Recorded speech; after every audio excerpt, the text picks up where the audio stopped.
One of the first ever feminist texts written was in 1405, known as The City of Ladies, and is considered an important book for Western civilization, written by Christina de Pizan, in which some people consider her the first professional female author and writer.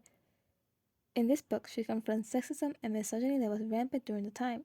Her main motive was to combat the ideas of women that were plagued in literature in the 14th and 15th century Europe, with representation of women from back as antiquity. So, what were the reasons for her to write such a book? Why would she even think of such an idea? The Pizan idea was to defend the unwarranted attacks against women and their character and to provide evidence on the woman's virtues. Her main motivator for her to such a goal was grounded in reality that she experienced as a writer in France, as she was often regarded as a woman in with her colleagues. In the writing of the book, it can be noted that she is directly answering to the writer Jean de Meung, in which she tells Romance of the Rose has a satirical bent on the social practices and the folly of women. De Pizan was familiar with his work, as she had already written about such a topic before. In Renaissance the debate of the Romance of the Rose, she attacks male writing for being immoral. All these issues compromised her to create the book Cities of Ladies, and she cast herself as the main character.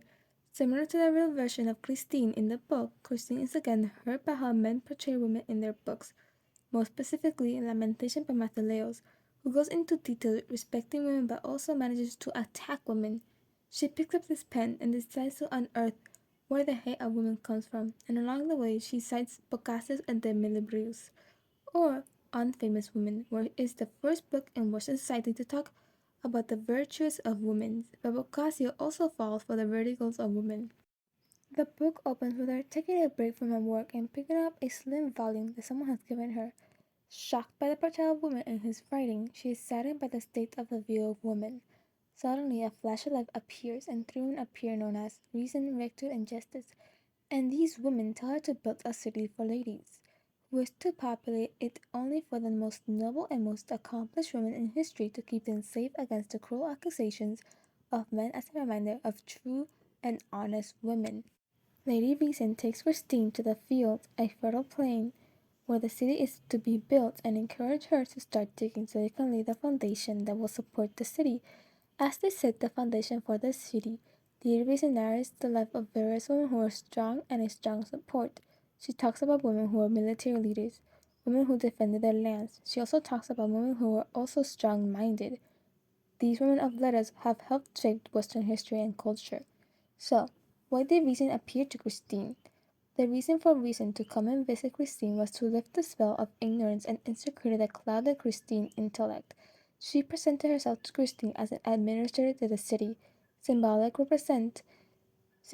Reason represents the origin of all philosophical arguments, originate and must proceed with logic. Without any use of logic, any form of evidence can be used.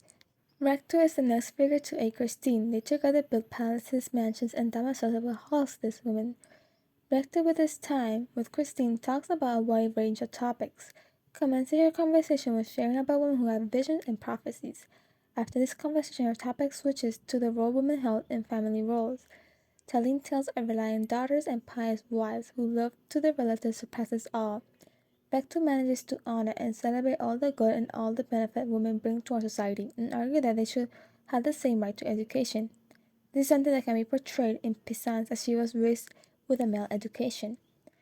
Another rectude argument lies in the chastity of women and the issue of rape that lied to women, as it was portrayed in the time as something that was sought out by women. She countered this argument by saying that men are the ones who are fickle when compared to women, closing her argument with the assertion that integrity, honesty, and generosity earns a woman distinct and not her attractiveness. So, what was the purpose for rectude to appear to Christine then?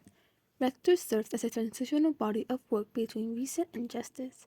Rector adopts ideas of the strong foundation and strengthens the argument and expands on reason's arguments. She takes reason's foundation and builds a wall out of them. Rector resides in two realms, but spending most of her time in heaven, arriving as a message of God's goodness and serves as a symbol of radiance and splendor of the heavens realm, whose main purpose is to inspire women, but also for men who encourage mutual respect, common courtesy, and proper conduct. Justice is now in charge of adding the final touches to the City of Ladies.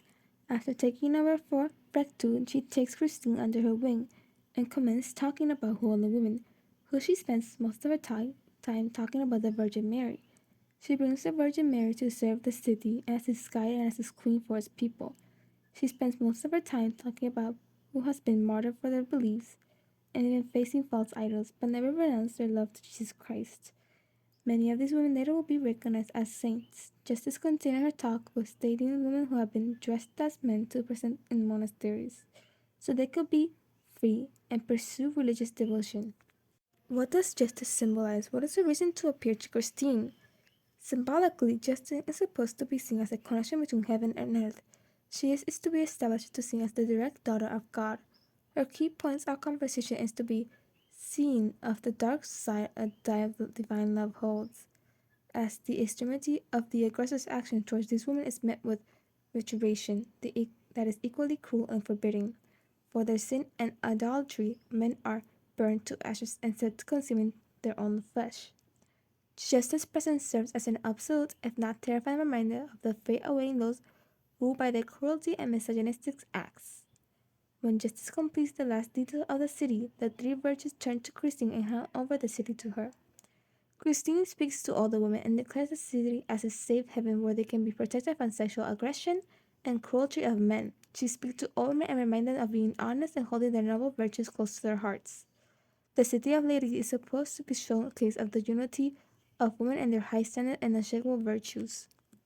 The City of Ladies offers something quite unique compared to other medieval literature.